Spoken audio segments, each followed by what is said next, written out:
Hello, creatives. Thank you for dropping by. Before we get started, please hit the like and subscribe button and the notification bell and share this with as many people as you can if you're getting something worthy or something interesting from these CWWs. I really would appreciate it. Thank you. We took off yesterday because it's a holiday and try to observe some of those things. They're really important. But we're back today, and I have an interesting thought for you. One that I learned over the course of years and also many attempts. Successful people learn from others, while most people want to insist on first-hand pain. So let me explain what that means. When someone who's successful is going to attempt something new, they don't try to reinvent the wheel. They don't try to discover how it's done. You know what they do?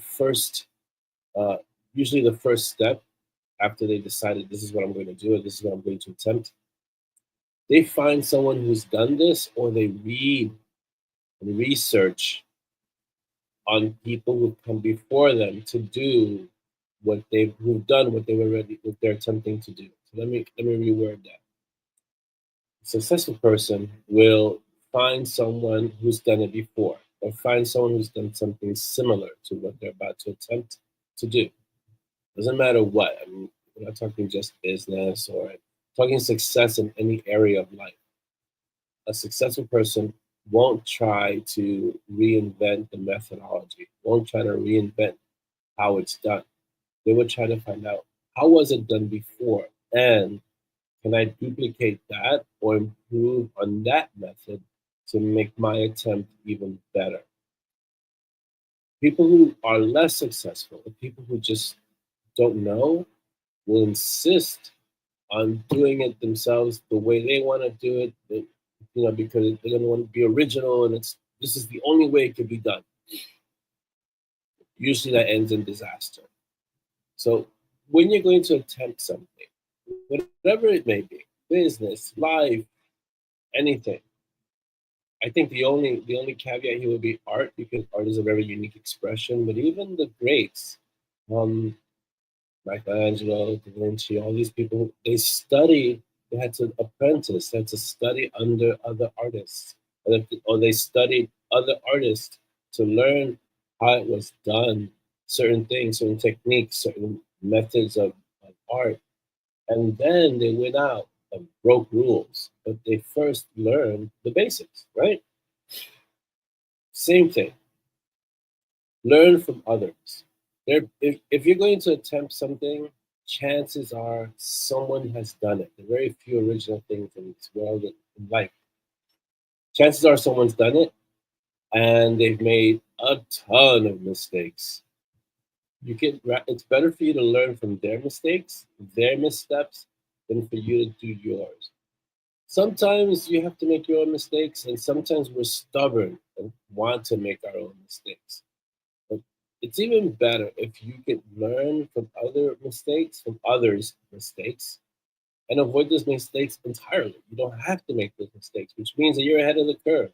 It means that you're already succeeding on top of whatever they did. You already know, hey, I can avoid this pitfall, I can avoid that pitfall, I can just get ahead.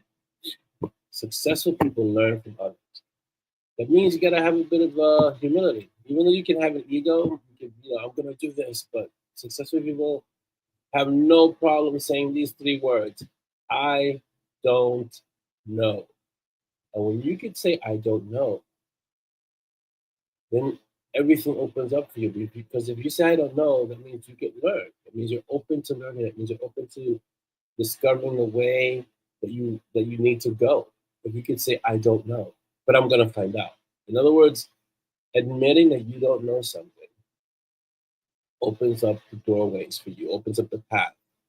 The people who say I know everything, those are the ones who are constantly banging their heads against the wall, who are stumbling, who are hitting dead ends because they know everything. So how could you learn anything else? Because you know everything. That's not how it works. Especially that's not how it works in life And from my personal experience, I remember in martial arts when you first start, as a white belt, you can't go in there saying, "I know." If you know, why are you here as a white belt? You're learning. You're starting out. You're just beginning. So you always want to keep, and this was something that was repeated constantly. You always want to keep the beginner's mind, right? The mind that's open to learning. This is what successful people have: a beginner's mind. Always willing to learn, always willing to bring in someone who knows, always willing to go to a source to learn. So today, if you don't have one, I want you to adopt a beginner's mind.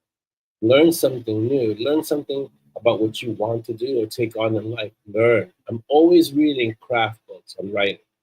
Not because writing is not something you can master at any time. So it takes years. But I'm always learning. Why? Because there's always something to learn. Keep your beginner's mind. And above all, be uncommon. Have a great day.